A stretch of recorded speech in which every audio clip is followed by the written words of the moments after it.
Muchas gracias por venir. Dentro de la programación cultural de la Facultad de Ciencias, hoy contamos con la presencia del doctor Enrique Aparicio, presidente de la Asociación de Astronomía de la Universidad de Alicante, Astringeo, Ciudad de las Estrellas, y profesor de la técnica de la universidad.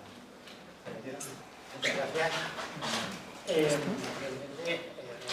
Por supuesto, a la Facultad de Ciencias, porque un año más nos brinda el poder hablar de astronomía.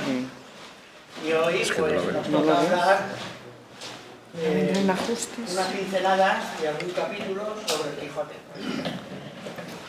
Como sabéis, Cervantes...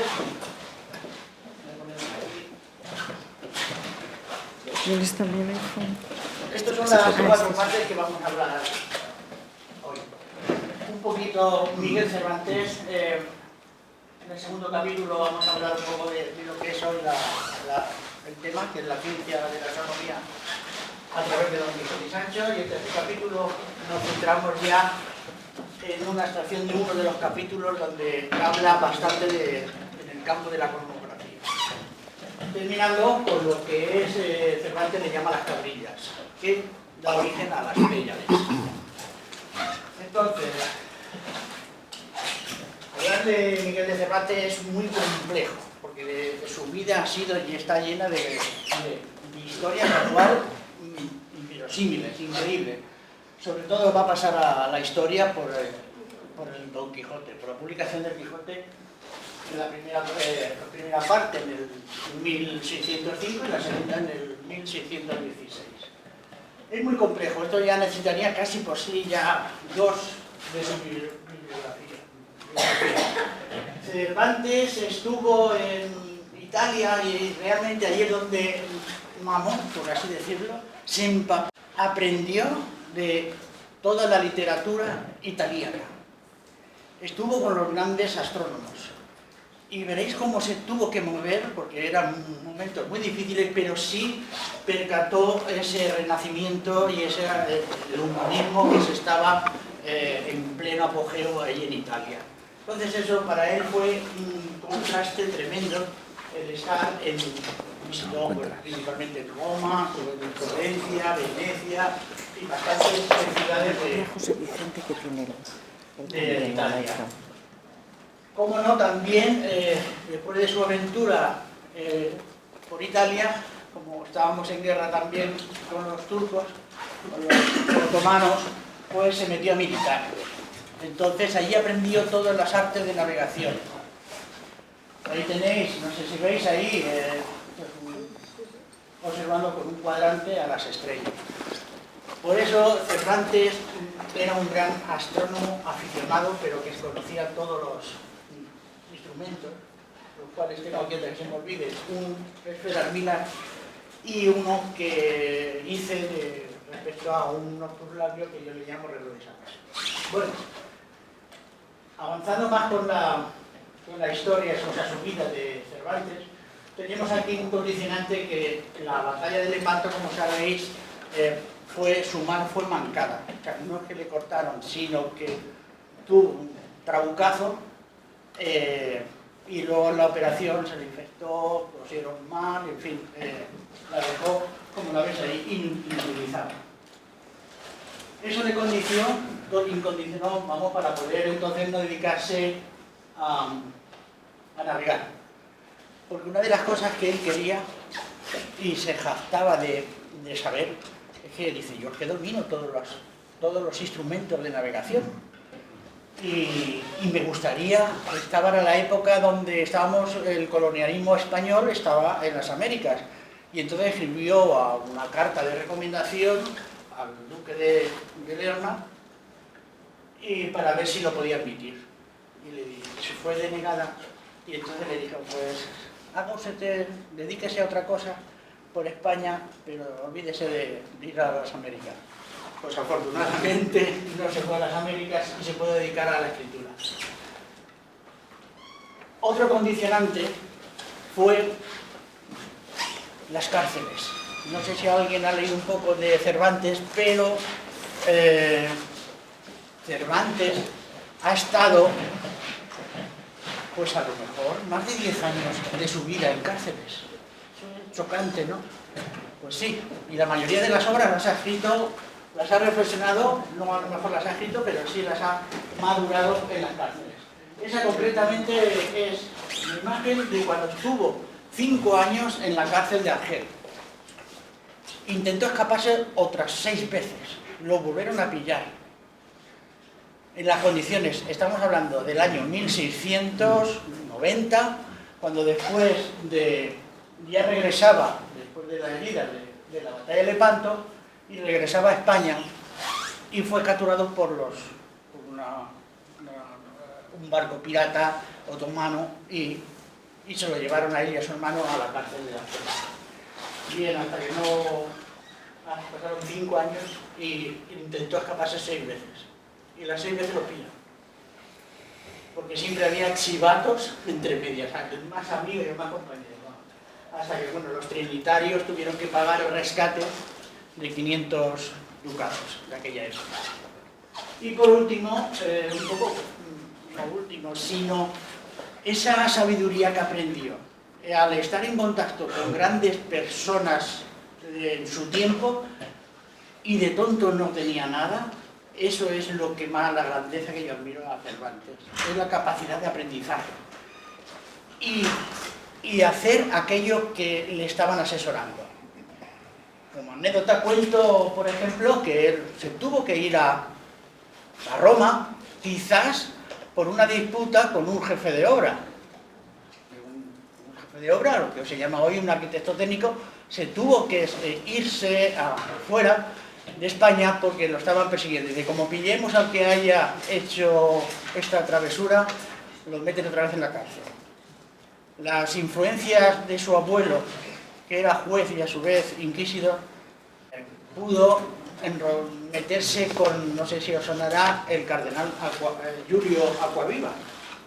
Pues se fue de camarero con él, estuvo en Zaragoza y después en Italia. Con él estuvo todo el tiempo que pasó en Italia. Entonces, gracias a personas como el cardenal, le fue asesorando que debería aprender pues, muchísimas lecturas, sobre todo de los clásicos. Y entonces ahí es donde volvemos otra vez a aprender de Roma y de todos los clásicos que entonces estaban. Cuando vemos esta imagen de Cervantes, pues, o sea, el reflejo de Cervantes pasa a lo que es el Quijote. O sea, yo creo, lo pienso, todas las aventuras, todo lo que le pasa, todo lo que refleja el Quijote, indirectamente siempre hay un sustrato real de su vida, porque es muy compleja, está llena de riquezas. Entonces, ahí pues veríamos un poco dentro de la cárcel, pues que las reflexiones y el maduramiento, que voy a poner de una maduración de una idea, pues la pasaba a esa locura de estar leyendo tantos libros de caballería en este caso, que era un poco la moda de aquella época.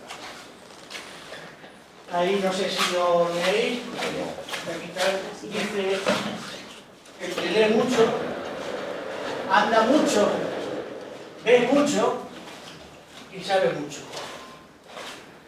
Cervantes no fue a ninguna universidad, pero no quiere decir por ello que no fuese con unos conocimientos muy superiores a muchos de los que venían de la universidad. Porque su vida la reflejó en la experiencia de la vida. Cuando estaba en Italia, un análisis comparativo en el campo de la astronomía, la gente que tenía, fijaros qué monstruos de la astronomía en su época. Dando un poco Copérnico, que hace ya la revolución del heliocentrismo, que está más alejado en años, el resto, aquí tenéis a Cervantes, 1547-1616. Fijaros que Giordano Bruno, que es este, era un año más joven, y Galileo también de la época, Kepler también, y Tycho Brahe también. Es decir, grandes astrónomos, una revolución científica que, gracias a estos dos personajes, la astronomía que se hace hoy día, lo único que ha hecho es cambiar tecnología. Entonces, pero estos ponen unos pilares tremendos. Y él no era ajeno a ese movimiento revolucionario. Lo que pasa es que era muy astuto y tenía que moverse muy bien porque estaba un poco con la Iglesia. Entonces él diga, no me voy a salir de aquí porque ya sabéis lo que le pasó a Giordano Bruno, que le prendieron fuego simplemente por decir que todo lo que vemos ahí arriba, todas esas estrellas, son mundos. O sea, que cada estrella tiene mundos nuevos. Y esa línea que veis por el cielo, sobre todo en verano más, que está llena de puntitos, eso es la Vía Láctea. Por decir eso, y que también por decir que la Tierra giraba alrededor del Sol, apoyaba la teoría de Copérnico, pues le prendieron fuego. Cervantes sabía que no había que escribir en los libros algo que pudiera dañar a la Iglesia. Aprendió de ahí de Galileo. Galileo también era muy soberbio. Y entonces lo que pasa es que también muy astutamente, fijaros que estuvo a punto también de morir. Bien, lo que de la teoría de Kepler, en fin, que se estuvo moviendo en unos mundos muy agitados astronómicamente, pero él lo supo no llevarlos a los libros. Fijaros, por lo cual, el que ha leído un poquito el Quijote, pues Cervantes va sembrando de numerosos vocablos y conceptos astronómicos. Claro, a lo mejor alguien de literatura pues pasa desapercibido todos estos vocablos o conceptos, pero por ejemplo hay mucho que habla sobre mitología. Ahora veremos más adelante. Mitología griega, la romana, la astronomía de posición, la geografía, cartografía, manejo de instrumentos, todo esto por un bagaje que tenía ya en Italia. Él pues no lo deja claro. Yo apoyo la teoría de Claudio Ptolomeo, que es la geocéntrica, y a mí no me van a calentar las cabezas por si me coge la Iglesia o no me coge la Iglesia por la teoría de Copérnico, como le pasó a Galileo. Y también pone de manifiesto que está enemigo totalmente de la astrología, ya en aquella época. ¿Vale? Esto es un poco lo que va apareciendo en el Quijote en general. Cervantes había leído muchísimo a Hesíodo y sobre todo a Virgilio, un gran poeta romano. Entonces se empapa de mitología griega y ve por todos los sitios esa mitología y la quiere reflejar en el Cervantes. ¿Y cómo la refleja? Pues considerando que los gigantes van a ser los enemigos de Don Quijote y Sancho. Ese es el resumen un poco de cuando se lee el Quijote, pues cuando cada vez que aparezca un castillo, ahora lo veremos, o un gigante, pues entonces aparece siempre los gigantes en la obra, siendo enemigos de él. Por ejemplo, tenemos aquí esta imagen que podría ser, que más o menos se ve en un pueblo de La Mancha, de un campo de Criptana.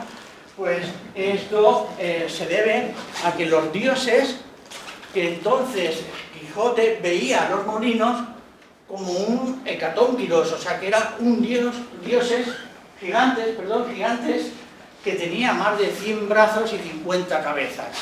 Y estos eran hijos de Urano, la diosa del cielo, y Gea, la tierra. ¿Sabíamos cómo van pasando todas las historias del Quijote en el libro? Y esto es una imagen que refleja una sociedad actual. O sea, es que es increíble. Ahí tiene una imagen donde hay maltratos. Aquí batallas injustas, lo refleja, porque siempre en las batallas injustas siempre hay que, una de las premisas, el título que lo podríamos centrar, siempre es un luchador por la verdad, la defensa de la verdad, la igualdad y la libertad, que está ahora tan de moda, pero eso siempre ha sido así en el campo de Cervantes. La justicia es un pilar para Cervantes. Monstruos, también han aparecido los monstruos de la mitología. Y la Inquisición, aquí la tenemos, intentado matar. Siempre la presión de esa Inquisición que había que escribirla sutilmente en el Quijote. Y fijaros aquí las guerras de siempre, pueblos o árabes y los cristianos. O sea, que está de moda todo esto. Cervantes utiliza los castillos, donde ocurren siempre muchos fenómenos, acontecimientos de gran importancia, porque son los castillos siempre, en los castillos vivían los reyes, o los condes, o duques, o princesas, doncellas, y luego también estaba por otro lado el pueblo, el vasallo, y luego había esa corte de magos, nigromantes, arúspices, gigantes, brujos, hechizos. Este es el castillo de la Mota. Estos son tres, en unos capítulos que no lo he puesto, ahora no sé si José Vicente has entregado la copia, están allí para coger mal. Pues estos son unos capítulos que ya directamente habla un poco del eclipse, de qué es un eclipse. Habla también de la cabeza parlante, utiliza en el Quijote, estamos hablando de 1615, 1600, aquí va a haber casi 400 años, y utiliza un capítulo para ver y plasmar la alta tecnología de entonces. ¿Y cómo lo hace? Poniendo en un capítulo la cabeza parlante. Claro, estamos en 1600, imaginaros que tenemos ahí un pedestal con una cabeza y habla. Eso Cervantes, Cervantes es el Quijote, eso le impresiona muchísimo, una cabeza que hablase. Entonces, ahí está utilizando en ese capítulo la alta tecnología de entonces. Igual cuando llega a Barcelona y andando por la calle, hablo del Quijote, ve que entonces está en todo su apogeo la imprenta. ¿Qué es esto? Y pasa adentro a ver cómo funcionaba la alta tecnología de aquella época. Y luego, por último, también utiliza, como había en la mitología tantos dioses, ya utiliza solamente un dios, hablando que había leído, era la ciencia zoroástrica, ¿no? Y siempre hay unos versos, evidentemente, que hace alusión a Dulcinea del Toboso. Y aquí dice: yo, mago de Berlín, te digo, valiente, discreto Don Quijote de la Mancha, estrella de España, que para recobrar su estado primo, la sin par Dulcinea del Toboso, es menester que Sancho, tu escudero, se dé 3000 azotes en sus posaderas.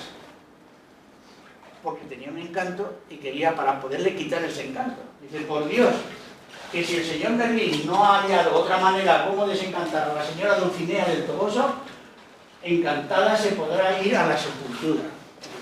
Es decir, va utilizando esos encantamientos que se producen a base de magos gigantes.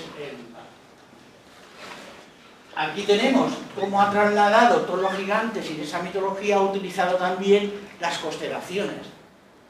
Tenemos aquí, esto es el caballo alado, el Pegaso, que lo tenemos aquí, en el cielo.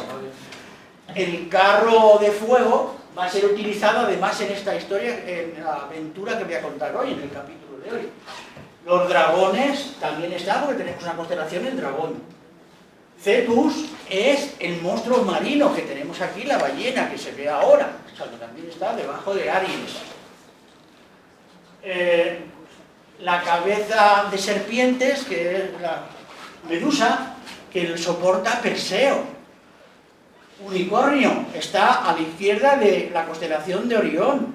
Es decir, todas estas constelaciones mitológicas van a ser utilizadas por Cervantes para engrandecer o utilizar esos gigantes que vivían arriba en el cielo.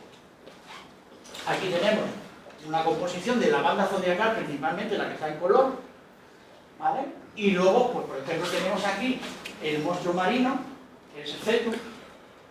Aquí está Perseo, con la cabeza de Medusa, unicornio, que lo tenemos aquí, y Pegaso. ¿Vale? O sea, eso está ahí.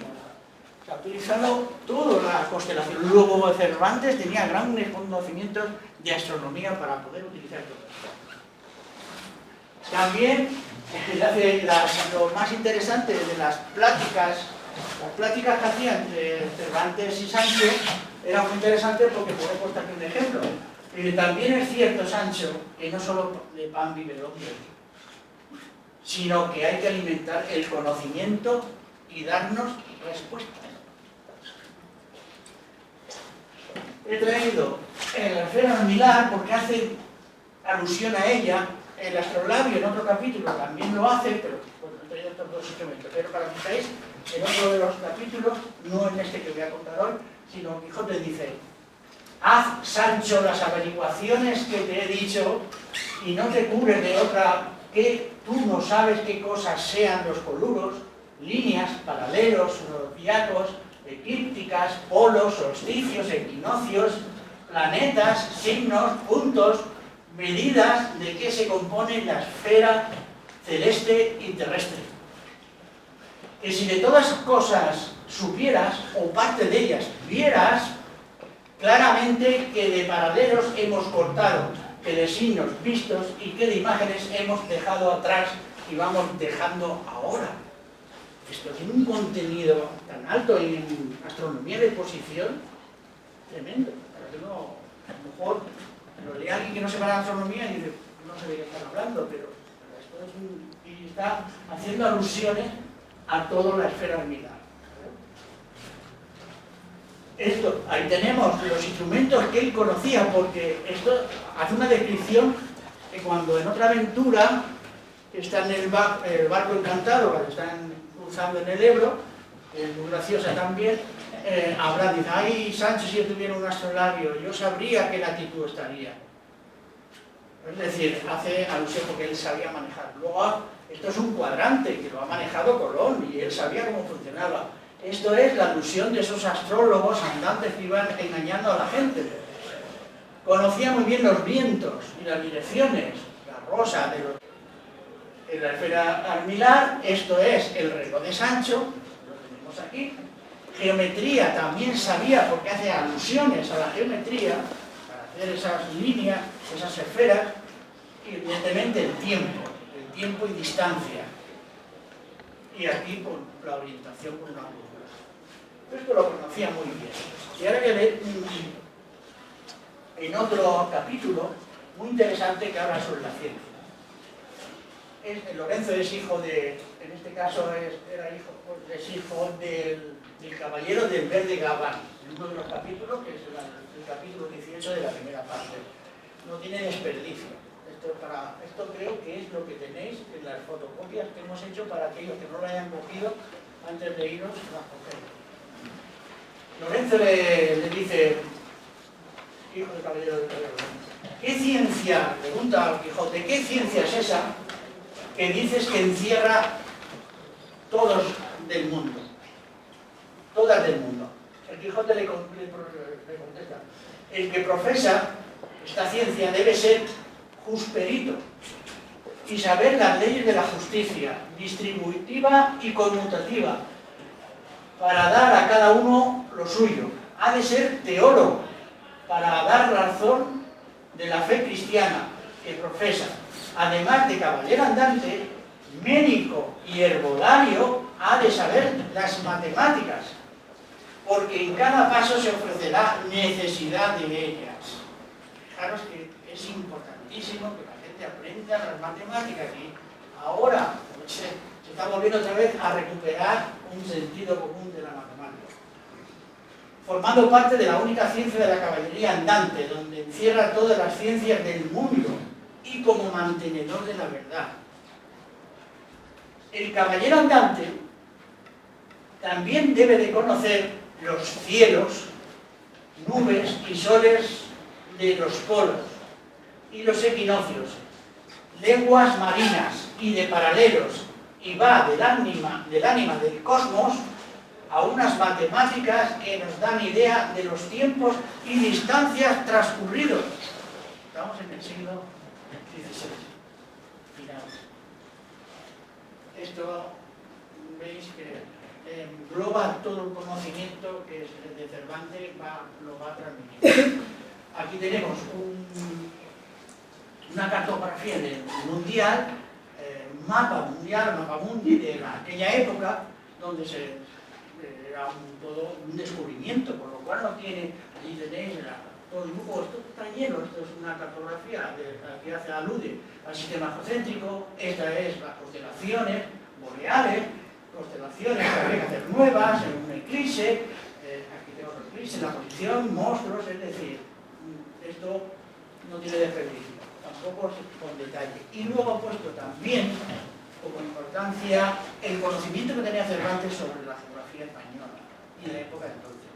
Él salió, estuvo en Italia, conoció que estaba en Zaragoza, había bastante, en Andalucía se la conocía muy bien, y por eso lo he traído aquí. Además, ¿por qué lo he traído? Porque hay una curiosidad que cuando capturan a Cervantes, lo llevan a Argel, pasa 5 años, y después, ¿sabéis que vino a Denia, a Alicante?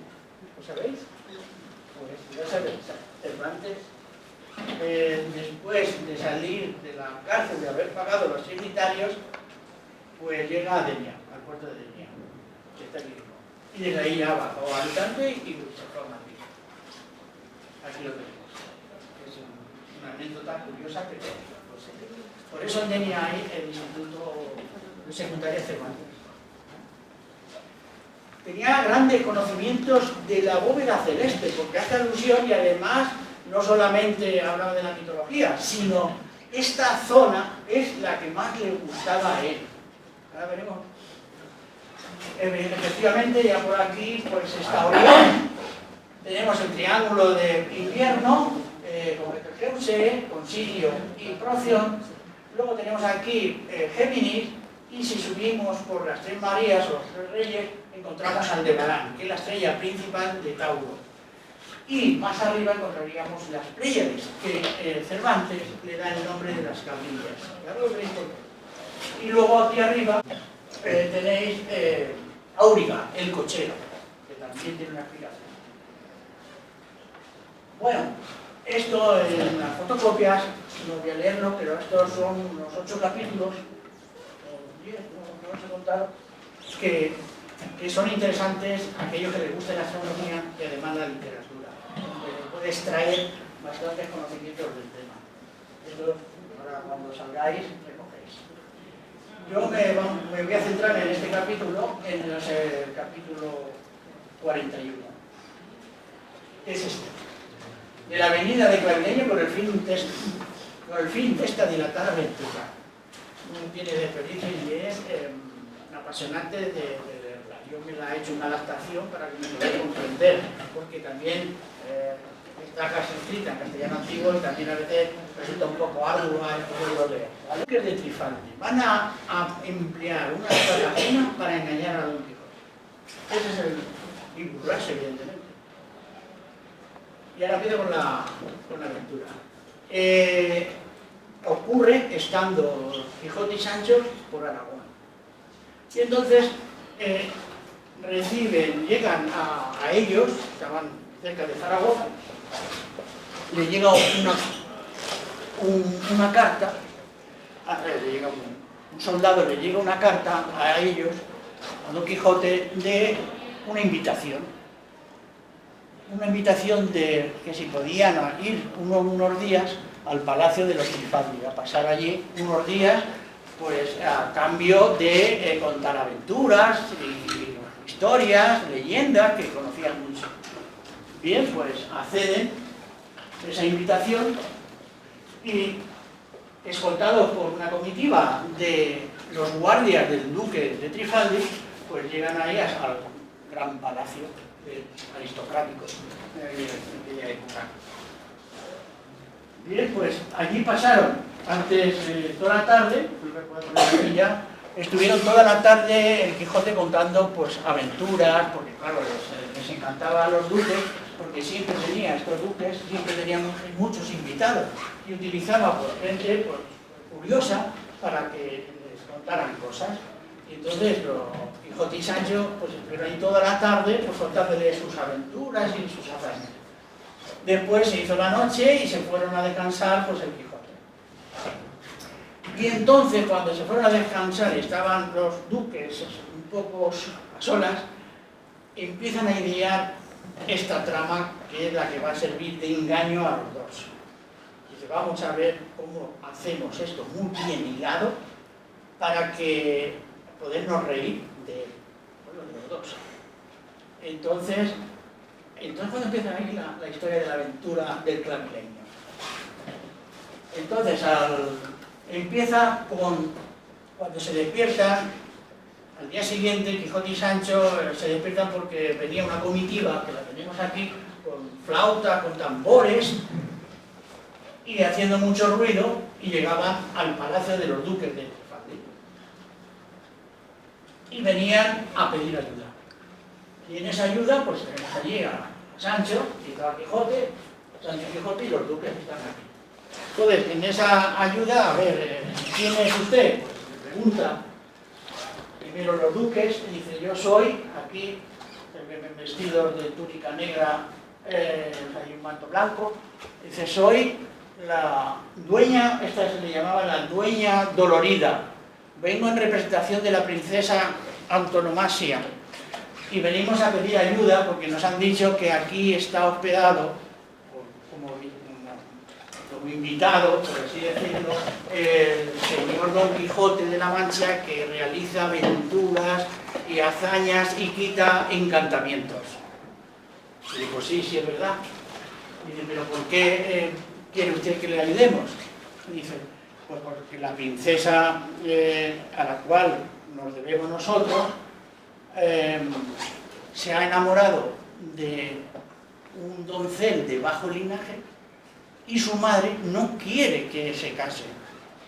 Y entonces, ¿qué ha hecho la madre? Recurrir al gigante Malambruno, un gigante Malambruno, y que le ha pedido un encantamiento para que deje de ese enamoramiento. ¿Cómo?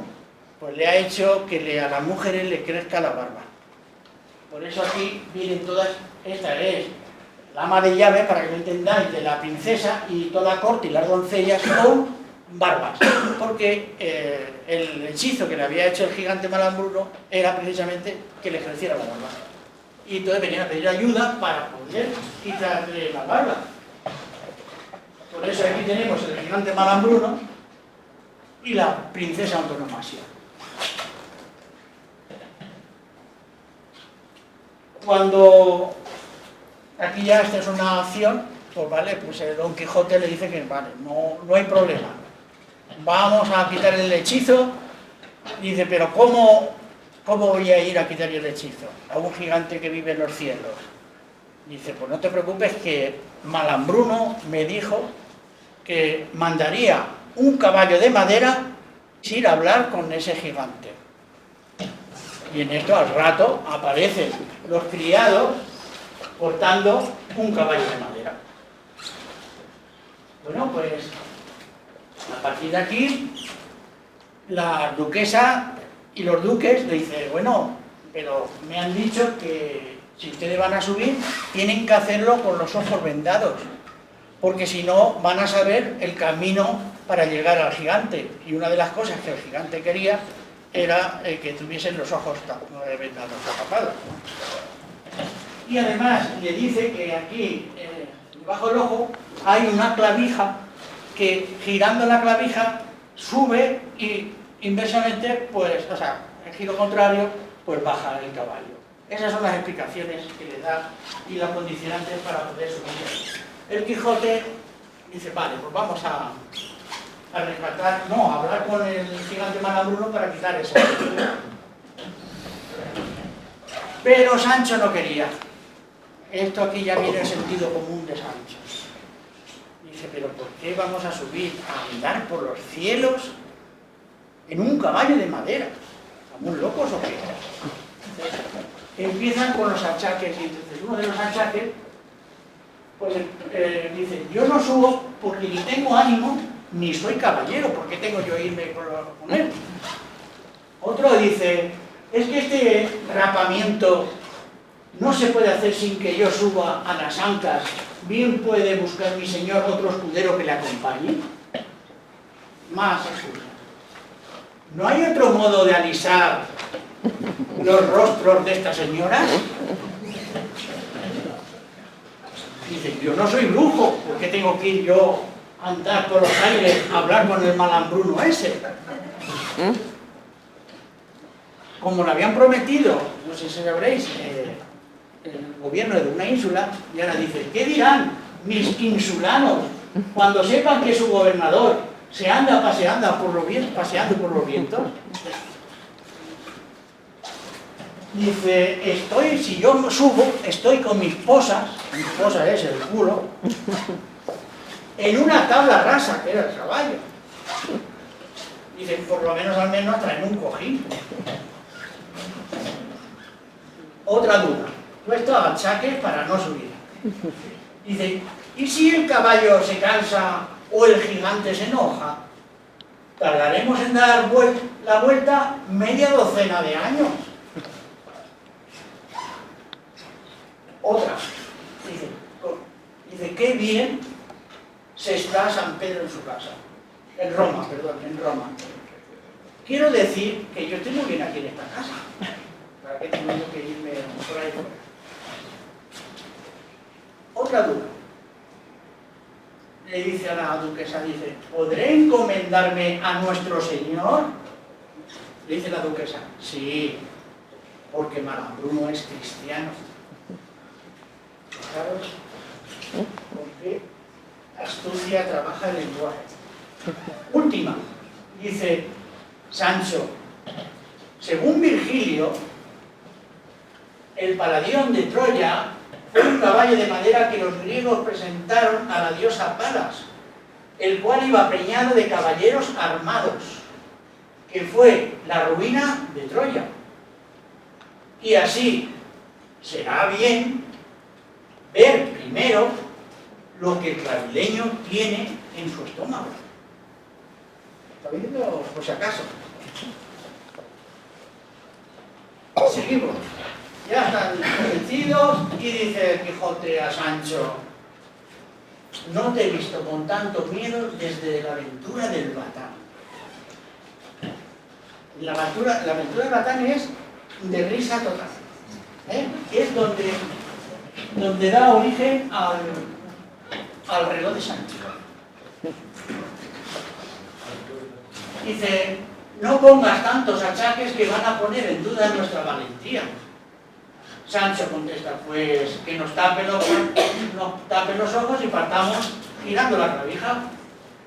Mientras tanto, todos los criados de los duques exclamaban varias veces, adelante, valeroso caballero, arriba, arriba, arriba. Entonces, ya estaban los ojos tapados y empiezan todos los demás a animar. Quijote le dice a Sancho, tente que si te bamboleas, puede que te caigas y tu caída sea peor que el mozo que quiso regir el carro del sol. Que hace una alusión a esa leyenda mitológica de cómo nace, por ejemplo, Ovid. Eso me da origen. Ahora hago esa explicación del carro del sol. Ahí lo tenéis. El carro del sol afigura por primera vez en los escritos de Homero, llamado el carro de Helios, en el cual Faetón era, según la mitología griega, hijo del sol y de Crimena. Su deseo fue conducir el carro de su padre durante un día, pero su inexperiencia le llevó a provocar una catástrofe celeste y terrestre. Por aquel incidente se convirtió en el cielo el áureo, el cochero. El cochero, ahí lo tenéis. ¿De dónde viene toda la historia? Ahí lo tenéis. Además visible, ahora luego lo podemos ver. La estrella principal es Capella y luego tiene bastantes riqueza en cúmulos y nebulosas. Pues ya están por los cielos. Ya están viajando por los cielos. Y en este momento dice el Quijote, sin duda alguna, Sancho, que ya estamos cruzando la segunda región de los aires, donde se engendra el granizo y las nieves, los truenos, los relámpagos y los rayos en la tercera región. Pronto daremos con la región del fuego, y no sé yo cómo manejar esta clavija para que no nos abrasemos. aquí hace una alusión a los 4 elementos de la Tierra de Aristóteles. Que entonces, en el sistema geocéntrico, teníamos tierra, mar, 2 elementos, la tierra y el mar, y luego venía el aire y luego el fuego. A continuación quedaría la luna, Mercurio y luego Venus y el Sol. Ese es el sistema geocéntrico que tenemos aquí. La luna, Mercurio. Entonces, esta es alusión al tema este. Esto es el concepto aristotélico de cilindro perfecto y todo movido por el exterior, el motor de un ente que movía todo. Los 4 elementos, y ahí pues mirad, son gráficos que este es de un libro de Cortés, el apellido no me acuerdo ahora mismo, Jerónimo Cortés, donde lo tuvo que leer Cervantes, porque todas las explicaciones que da luego están pasadas aquí. Esta es la configuración que tiene en aquel geocéntrico, y aquí, pues que como hace muchas leyendas, o sea, muchos escritos, muchos conceptos, alude al arca de Claudio Ptolomeo, pues aquí tenéis a Ptolomeo, pues, 3 ejemplos, una ballestilla utilizada sobre todo en marina, como navegación, la esfera esmilar y el cuadrante. Están volando en los aires, acababa de decir Quijote esto. Y dice también el Quijote, aunque nos parece que no hace media hora que partimos del jardín, créeme que debemos de haber hecho ya un gran camino. Me contesta Sancho, dice, no sé lo cuánto será, solo decir que si la señora Magallanes o Magalona fuese como yo, no hubiera recorrido tantas leguas. Quiere decir, como iba tan incómodo subido en el caballo de madera, pues no hubiera aguantado tanto tiempo, haciendo referencia al navegante Fernández Magallanes, que fue el primero que cruzó del Pacífico al Atlántico, o sea, del Atlántico al Pacífico. Por eso se llama el estrecho de Magallanes. Y además hizo la expedición que terminó luego Juan Sebastián Elcano, que fue la primero que hizo la circunvalación a la Tierra. Entonces, le sale la vena marinera, le sale aquí. Pues ya tenemos aquí al Quijote volando por los cielos en busca de Malambruno. Cuando los duques y los criados que estaban abajo oyen al Quijote que estaba hablando, diciendo ya debemos de estar cruzando la región del fuego, hacen los criados coger las estopas, le prenden fuego y con unos fuelles empiezan a hacerle el aire, pues empiezan a soplarle con unos fuelles, por aquí fuelles, y le empiezan a acercar estopas cerca de la cara. Por eso dice Sancho, que me maten si no estamos ya en el lugar del fuego, o bien cerca, porque una gran parte de mi barba se me ha chamuscado, y estoy, mi señor, por descubrirme y ver qué parte del cielo estamos. Entonces le dice el Quijote, no hagas eso, no te descubras, pero te puede pasar lo que al licenciado Torralba. Le dice, acuérdate del licenciado Torralba, era médico, pero aparte de médico, hacía más cosas, ¿no? Y le tuvo detenido en la cárcel porque decía que en sus sueños había ido a Roma, por la noche había vuelto y en el camino había estado con el diablo. Y entonces fue acusado por la Inquisición. Y estuvo encerrado en la cárcel. Esto fue real, ocurrió en Cuenca. El señor Torralba dijo que era un gran apasionado a las plantas. Y entonces lo que hacía era, el inicio era la alquimia propia. Y hacía, pues entre las plantas, pues tenía sus plantas medicinales, y entre algunas pues habría que eran alucinógenas. Y entonces, en aquella época, pues aquel que se pegaba un colocón, pues viajaba por los cielos o donde habría. pero a él ya lo queda ahí reflejado. O sea que ahí queda en los orígenes un poco del éxtasis de la droga, por así decirlo. Y esta es la Inquisición. Bueno, pues cuando habían escuchado que los criados que estaban allí en el jardín, que ya estaban en la zona del fuego, pues se les ocurre a los duques, y dicen, pues es el momento, ahora cogen, y le prenden fuego a los petardos que realmente tenía el clavileño dentro o sea, que tenía razón, le cogen, ponen petardos y cohetes y empiezan a disparar dentro, a su alrededor empiezan a salir por allí cohetes y pólvora.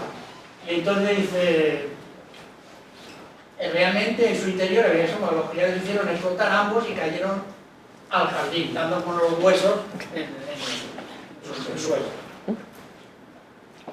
Aquí es una imagen de Ana Peral, que hace en este momento que lo ha plasmado, y dice, caídos en el suelo, medio chamuscados, la mayoría de los criados habían desaparecido del jardín, y toda la comitiva de las dueñas doloridas también. Solo quedaron la duquesa y algunos para continuar esa broma que le habían preparado.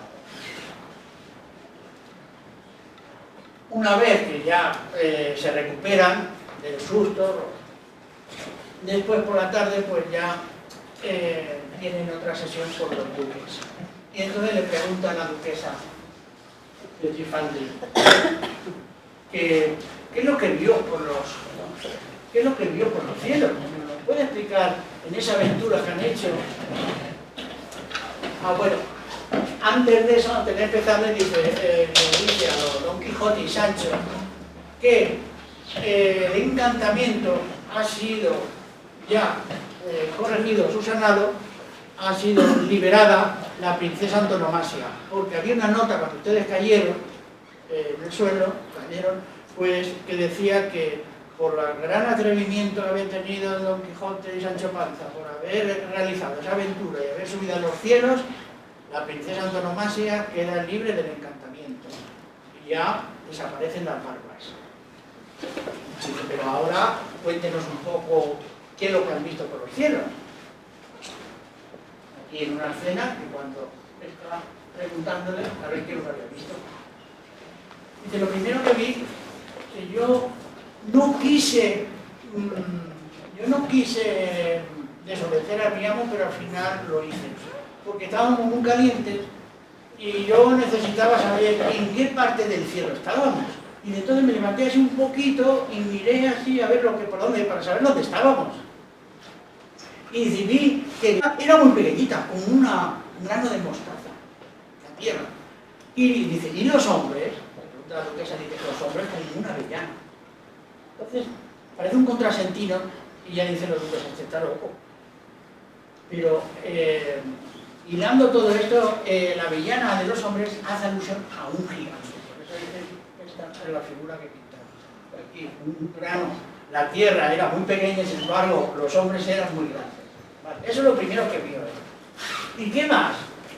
Dice, también vi entre las cejas, como un palmo, en medio del cielo, las 7 cabrillas, y me entretuve casi 3/4 de hora con ellas, a igual que cuando era cabrerizo, que son unas estrellas como unos alelís o unas flores. Aquí ya se entretuvo más de media hora viendo a las Pléyades. Él, Cervantes, le llama las cabrillas.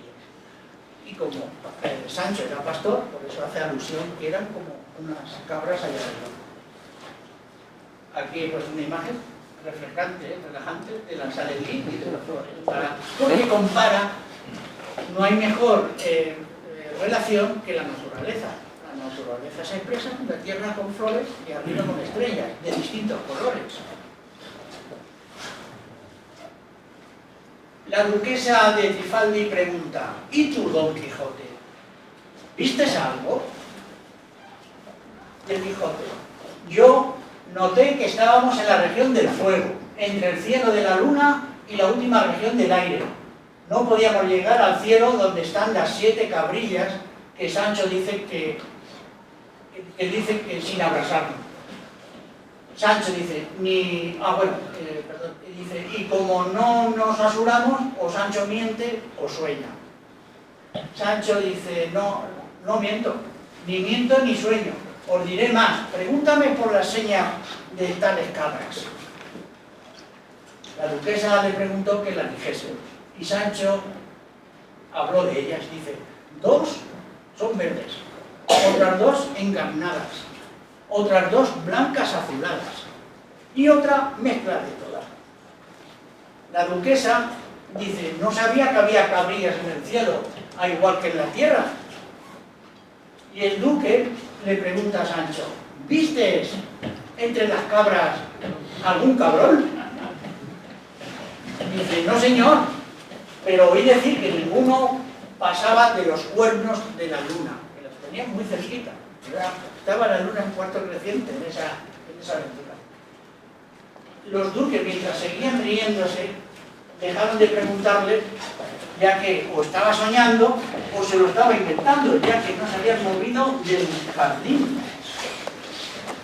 Y Don Quijote le dice a Sancho, así como yo te creo ahora sobre las cabrillas que has visto, tú debes de creerme a mí lo que me ocurrió en la cueva de Montesinos, que está al lado de la laguna de Riera. Y aquí podemos decir que termina la historia. Estas son las 7 cabrillas que da origen a las Pléyades que todo el mundo conocemos, todo el mundo, los que conocemos en la astronomía. Son todas blancas. Y existe una nube de fondo de nebulosa de reflexión. Y estas son las 7, son todas hijas de Atlas, pero históricamente estas 7 cabras, o 7 estrellas realmente que son, todas esas, en las leyendas mitológicas, todos los dioses han querido fecundarlas, se han casado con ellas, han tenido hijos, con unos, con otros, dioses, semidioses, mortales, todas han hecho, porque todas han sido muy queridas y muy deseadas. Incluso Tauro, se metieron a otra leyenda, el toro, la pusieron ahí porque el toro para protegerlas de ellas, porque siempre Orión quería estar con ella. Entonces, históricamente las Pléyades existen desde que el mundo es mundo. Tienen escritos desde lo más antiguo, lo de Babilonia, que están en los Udurrus, estos, que son unas estelas grabadas donde está todo lleno de la banda zodiacal, aquí una luna, van escribiendo en relieve, bajo relieve, pues todas las anotaciones de lo que el fenómeno que estaba ocurriendo en el cielo. Y esto es un grabado muy antiguo, del siglo II a.C., es más antiguo todavía, y esto es sánscrito, en hebreo. Es decir, todas las civilizaciones, aquí también los aztecas o incas les servían las Pléyades para decir que empezaba el invierno, las aguas, las lluvias, crecimiento de ríos, en cualquier civilización. El Siodo lo hace alusión a ellas. Las Pléyades significan en griego las palomas. Entonces, ahí hay una alusión a que son 7 palomas. Aquí el toro protegiendo a las Pléyades, y bueno, aquí los Matarikis significan también las Pléyades en la isla de Papúa. Todas las civilizaciones han reconocido esas 7, las Pléyades, las 7 cabras de Cervantes. No sé si lo llegáis a ver, pero aquí tenemos otra vez el triángulo de invierno, Orión, y para encontrarlas, que es a lo que voy, para encontrarlas es seguir el triángulo, las 3 Marías, con dirección haciendo un arco, y la primera estrella que veáis anaranjada, por eso a lo mejor posiblemente cuando Cervantes escribió este capítulo, pues miraría, por eso dice 2 estrellas rojas, o sea, encarnadas, pues haría alusión seguro a Betelgeuse, y la otra era Aldebarán de Tauro, Tardos. O sea, la forma de encontrarlas, bueno, aquí tenemos otras con los animales, Seguimos Orión, el cinturón de Orión, subiendo hacia arriba, Aldebarán, y más arriba, ahí la tenemos.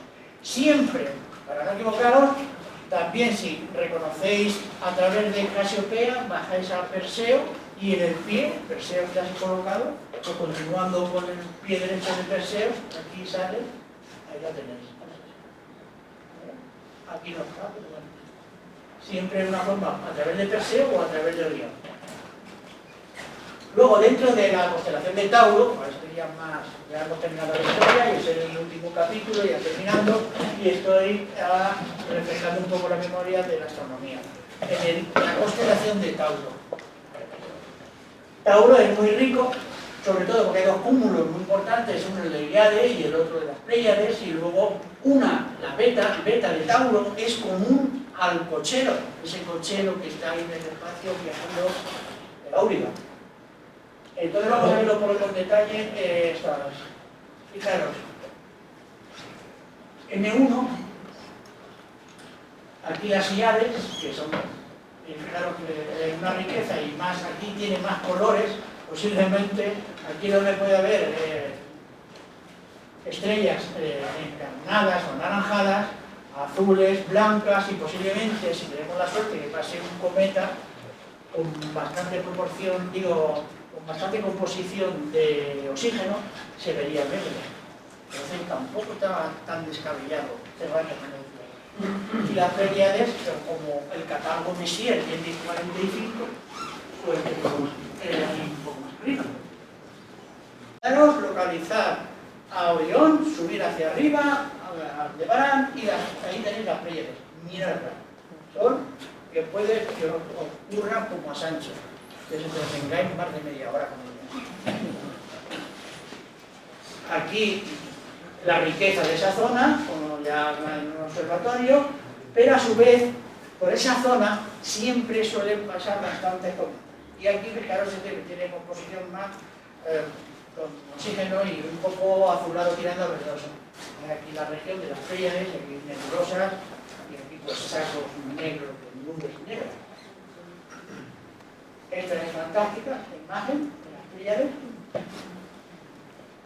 Esta es los nombres, pero es que ahora me quería centrar en esta porque Merope, porque aquí se ve muy bien y con mucha claridad esa nube de reflexión que es el origen del nacimiento de ese grumito, de como si fuera un racimo de uvas, que han nacido todos de la misma nube y acaban de nacer porque son muy jóvenes y todavía están desprendiendo esa radiación de alto espectro en azul. Esa es la imagen. Esto es Merope, ya es un detalle de una de las estrellas. También podéis ver las Pléyades si alguien va al norte y podéis ver la aurora boreal y ahí tenéis siempre y cuando sepáis organizarla. Y esto es justo lo que aparece esto es la región de Tauro, lo que aparece ahí en la leyenda. Y esto es un cometa que es verdoso. Luego, si en ese momento, cuando dice la leyenda, cruzaba un cometa y además con nuestra composición de oxígeno, pues sería verdoso. Por eso no le extraña que había dos rojas, dos blancas, dos verdes, podía haber otro cometa, y azules o una mezcla de ambas. Es decir, que tampoco estaba tan descabellado Sancho cuando dijo los colores de las estrellas. Y ya por terminando, sabéis que desde septiembre hay en los planetas, exoplanetas, fuera del sistema solar, hay tantos descubrimientos de nuevos planetas, de estrellas que tienen nuevos sistemas solares, que ya la Unión Internacional de Astronomía le falta adjudicación de nombres. Entonces han hecho un llamamiento a nivel internacional para darle nombres a esos planetas, a esas estrellas. Y entonces una candidata, por una iniciativa del planetario de Pamplona, de nombrar a una de las estrellas, Cervantes, y luego tiene 4 planetas pues llamarle Dulcinea, Rocinante, Quijote y Sancho. Allí se ha hecho una votación a nivel de toda la astronomía y esperamos ahora, antes de diciembre, que den el resultado. A ver si se ha ganado y podemos tener una estrella que se llame Cervantes. Esa estrella, la pena, es la Mudarae, el altar. La pena es que no es visible en el hemisferio norte. Primero hay que ir al hemisferio sur para poder ver la ciudad. Y con esto termino. Muchísimas gracias. Oye, ¿y esto tan ingenioso qué es? ¿Esto tan ingenioso qué es? Una cámara. Maravilla. ¿Así de pequeñito? Sí.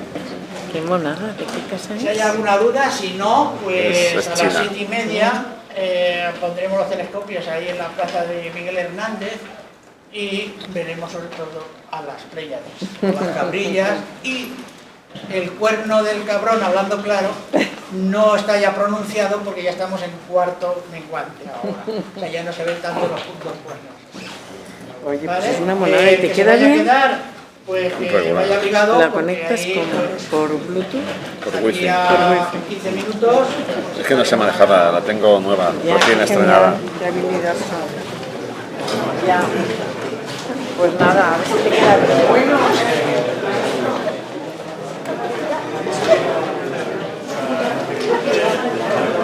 Ahora mismo.